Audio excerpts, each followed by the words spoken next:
Hello மக்களே, ஜானகி மாயா செம இன்ட்ரெஸ்டிங்காக போயிட்டுருக்கு. புவனேஸ்வரியும் எப்படியாவது சீனுவும் மாயாவும் சேர்ந்து கரெக்டான சமயத்தில் அந்த ஆர்டரை டெலிவர் பண்ணக்கூடாதுன்னு சொல்லிட்டு நம்ம சீனுவோட உயிருக்கு ஆபத்து வரா மாதிரி ஒரு பெரிய செயலை செய்ய போகிறாங்க. அந்த சமயத்தில் நம்ம மாயாவும் வைஷ்ணவியும் சேர்ந்து வந்து நம்ம சீனுவை காப்பாற்றுனாங்களா, அந்த ஆர்டர் கரெக்டான சமயத்தில் டெலிவர் பண்ணாங்களா? வீடியோக்குள்ள போகிற பண்ணி நம்ம சேனலுக்கு சப்ஸ்கிரைப் பண்ணிடுங்க. அப்படியே பக்கத்தில் இருக்க பெல் ஐக்கனை கிளிக் பண்ணுங்க. அப்போ தான் நான் போடுற வீடியோலாம் உங்களுக்கு நோட்டிஃபிகேஷன் வரும். நம்ம சீனுவும் மாயா கிட்ட இது ஒரு பெரிய ஆர்டர் மாயா, அதனால கரெக்டான சமயத்தில் டெலிவர் பண்ணணும். அவங்க சொன்னது எல்லாமே ஞாபகத்துக்கு இல்லை, ஒர்க்கெல்லாம் எப்படி போயிட்டு இருக்கு எல்லாத்தையுமே கவனிச்சு அப்படி சொல்லும்போது நம்ம மாயாவும் இது வரைக்கும் எந்த பிரச்சனையும் இல்லை சீனு, கரெக்டாக சேர்த்துடலாம், நீ அதை நினச்சி கவலைப்படாதுன்னு சொல்ல ஆரம்பிக்கிறாங்க. அதே சமயத்தில் புவனேஸ்வரியும் அருந்ததியும் சேர்ந்து சீனு கீழே வேலை பார்க்குறவங்களுக்கு பெரிய ஆர்டராட்டு கொடுத்துட்டு, இனிமே நீங்கள் சீனுக்குன்னு அந்த துணி எதுவுமே தச்சு கொடுக்கக்கூடாது, நான் சொல்கிற மாதிரி தான் கேட்கணும், நான் சொல்கிற மாதிரி கேட்டால் உங்களுக்கு நிறைய லாபம் கிடைக்கும், உங்களுக்கு பணமும் தரேன்னு சொல்லிட்டு புவனேஸ்வரி அந்த ஆட்கள் எல்லார்கிட்டையுமே பேச ஆரம்பிக்கிறாங்க. பணத்துக்காக அந்த ஆட்களும் சரி நீங்கள் சொன்ன மாதிரி நாங்கள் நடந்துக்கிறோன்னு சொல்லி அந்த வேலை எல்லாத்தையுமே நிறுத்தி வைக்கிறாங்க. நம்ம சீனுவும் மாயாவும் கடையில் நிற்கும் போது ஆட்கள் எல்லாருமே நம்ம சீனுவை பார்க்க வராங்க. எதுக்காக எல்லாரும் ஒன்று சேர்ந்து இப்போ வந்திருக்கீங்க அப்படி கேட்கும்போது, இனிமே நாங்கள் இந்த துணியெல்லாம் உங்களுக்கு தச்சு தர போகிறதில்ல, இனி எங்களால் இந்த வேலையை பார்க்க முடியாதுன்னு சொல்லிடுறாங்க. அதை கேட்ட சீனு அப்படியே அதிர்ச்சியாகி, என்ன சொல்கிறீங்க, உங்களை நம்பி தானே இந்த ஆர்டர் எல்லாமே கரெக்டான சமயத்தில் நான் டெலிவர் பண்ணுவேன்னு சொல்லியிருக்கேன், அப்படி இருக்கும்போது எதுக்கு நீங்கள் இப்படிலாம் பண்ணிட்டுருக்கீங்க அப்படி கேட்கும்போது, அங்கே உள்ளவங்களும் நாங்கள் எல்லாம் உண்மையை மறைக்கிறோன்னு சொல்லிட்டு ஆசைப்படல, எங்களுக்கு இதை விட பெரிய ஆர்டர் கிடச்சிருக்கு, அதனால் நாங்கள் இதை இப்போ தைக்க மாட்டோம் அப்படின்னு சொன்ன உடனே நம்ம சீனுவும், என்ன பேசுகிறீங்க, இதெல்லாம் முதல்ல சொல்ல மாட்டீங்களா, ஏற்கனவே ஆரம்பிக்கும் போது இப்படிலாம் சொல்லவே இல்லையே, நீங்கள் கரெக்டாக எல்லாத்தையுமே ஸ்டிச் பண்ணி கரெக்டான சமயத்தில் தந்துடுவேன்னு தானே சொன்னீங்க, அப்படி இருக்கும்போது திடீர்னு இப்படி வந்து சொன்னீங்கன்னா நாங்கள் என்ன பண்ணுறது அப்படி கேட்கும்போது, அதெல்லாம் உங்களோட பிரச்சனை, நாங்கள் இனிமேல் யாருமே உங்களுக்குன்னு தச்சு தர மாட்டோம் சொல்லிட்டு அவங்க கொடுத்த எல்லா துணியுமே நம்ம சீனு கிட்ட கொடுத்துட்டு போகிறாங்க. அதை பார்த்துட்டு இருந்த நம்ம மாயாவும் அப்படியே அதிர்ச்சி ஆயிடுறாங்க. சீனுவும் மாயா கிட்ட வந்து, மாயா இங்கே நடக்கிறது எதுவுமே சரியில்லை, பாத்தியா திடீர்னு எதுக்காக எல்லா துணியும் நம்மக்கிட்ட தந்துட்டு போயிருக்காங்க அப்படின்னு சொல்லும்போது, நம்ம மாயாவும் இது வேணும்னு பண்ண மாதிரி இருக்கு சீனு, இதுக்கு பின்னாடி ஏதோ ஒரு சூழ்ச்சி இருக்கு, யாரோ ஒருத்தங்க சொன்னனால தான் இவங்க எல்லாருமே மொத்த துணியும் நம்மக்கிட்ட தந்துட்டு தைக்கவே முடியாது அப்படின்னு சொல்லியிருக்காங்க. சீனுவும் வேறு என்ன செய்யறது மாயா, அந்த ஆர்டர் மட்டும் கரெக்டான சமயத்தில் டெலிவர் பண்ணலைன்னா உனக்கு நல்லாவே தெரியும், அப்புறமா இந்த கடையை மீட் எடுக்கதே பெரிய பாடாயிரும் அப்படின்னு சொல்லும்போது, நம்ம மாயாவும் சரி சீனு அதுக்கு நீ கவலைப்படாத, ஏதாவது ஐடியா கிடைக்கும் அப்படின்னு சொல்லிட்டு வீட்டுக்கு வராங்க.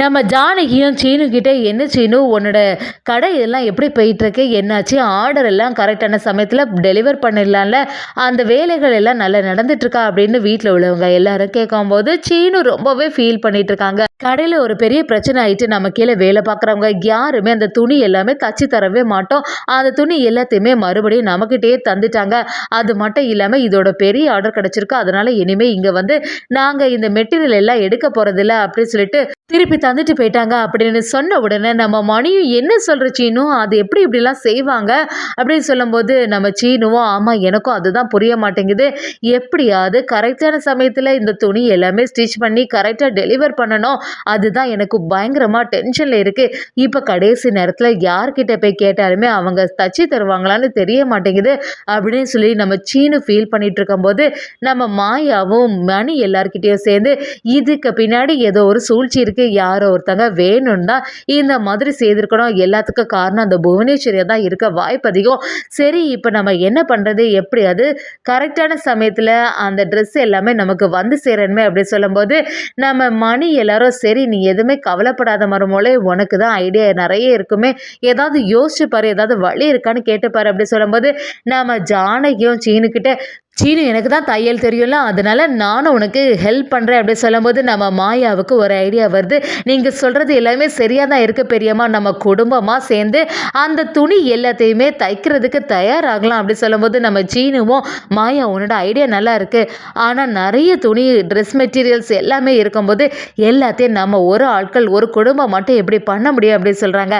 அதை கேட்ட மாயாவும், ஆமா சீனு இதை பற்றி நான் யோசிக்கிறேன், நம்ம குடும்பம் மட்டும் செய்யண்டா, நம்ம ஊரில் உள்ளவங்களோட ஹெல்ப் கேட்கலாம், கண்டிப்பாக அவங்களுக்கு நம்ம உதவுவாங்கன்னு எனக்கு நம்பிக்கை இருக்குன்னு நம்ம மாயா சொல்லும்போது, சீனுவும் நீ சொல்கிறது சரிதான் மாயா, நாளைக்கே நம்ம அதை போய் கேட்டு பார்க்கலாம், ஊரில் உள்ளவங்க எப்படி இருந்தாலுமே நமக்கு உதவி செய்வாங்க, நைட்டு பகல்னு பார்க்காம இனி அந்த மெட்டீரியல் எல்லாத்தையுமே தச்சு கரெக்டான சமயத்தில் நம்ம டெலிவர் பண்ணிடலாம் மாயா அப்படி சொல்லும்போது, மாயாவும் சீனுவும் சேர்ந்து ஊரில் உள்ளவங்கள்ட்ட கேட்குறாங்க. அவங்களும் உங்களுக்கு ஒரு உதவி செய்யணும்னா நாங்கள் ரொம்பவே ஆவலாக இருக்கோம் அப்படி சொல்லும்போது, நம்ம சீனுவும் அதுக்கான துணி தைச்சி கொடுக்கறதுக்கான எல்லா பணத்தையும் நான் தந்துடுவேன் அப்படின்னு சொல்லிட்டு பேச்சுவார்த்தை நடத்துகிறாங்க.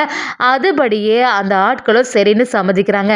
நைட்டு பகல்னு பார்க்காம நம்ம மாயாவும் அவங்க குடும்பத்தை சேர்ந்தவங்களும் ஊர் மக்களும் எல்லாரும் சேர்ந்த மாதிரி அந்த ட்ரெஸ் மெட்டீரியலை ஒரு கட்டத்தில் தச்சு முடிச்சிட்டாங்கன்னே சொல்லலாம். அதே சமயத்தில் இது எல்லாமே புவனேஸ்வரிக்கு தெரிய வருது. புவனேஸ்வரியும் அருந்ததி சேர்ந்து பயங்கரமாக டென்ஷன் ஆகிறாங்க.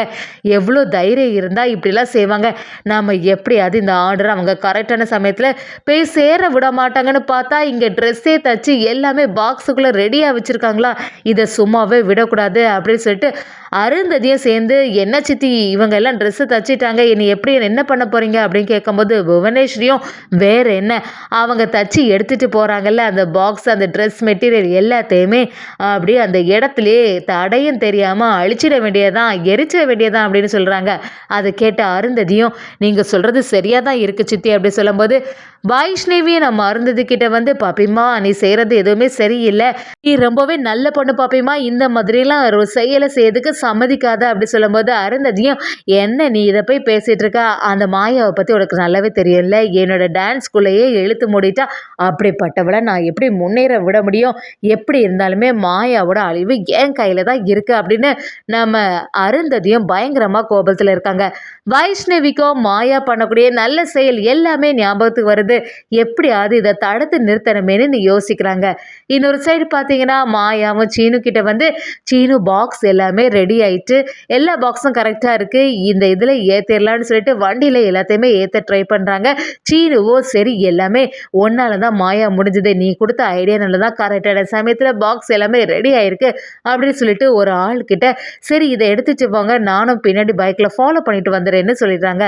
அதே சமயத்தில் அந்த ஆள் நம்ம புவனேஸ்வரியோட ஆளாக இருக்குது. புவனேஸ்வரி அந்த ஆளுக்கிட்ட வந்து, நான் சொன்ன மாதிரி நடந்துச்சுன்னா உனக்கு நான் நிறைய பணம் தருவேன்னு சொல்லி ஒரு ஒரு செயலை செய்ய சொல்கிறாங்க. இது வந்து வச்சேன்னா கொஞ்ச நேரத்தில் அது வெடித்து சிதறிடும், எல்லா துணியும் அப்படியே நாசம் ஆயிரும், அதுக்கப்புறமா சீனுனால இந்த கடையை மீட்டு கூட எடுக்க முடியாது, அவனோட கடையில் பயங்கர நஷ்டம் வந்துடும் அப்படி சொல்லிட்டு புவனேஸ்வரி அந்த ஆளுக்கிட்ட சொல்லி வைக்கிறாங்க.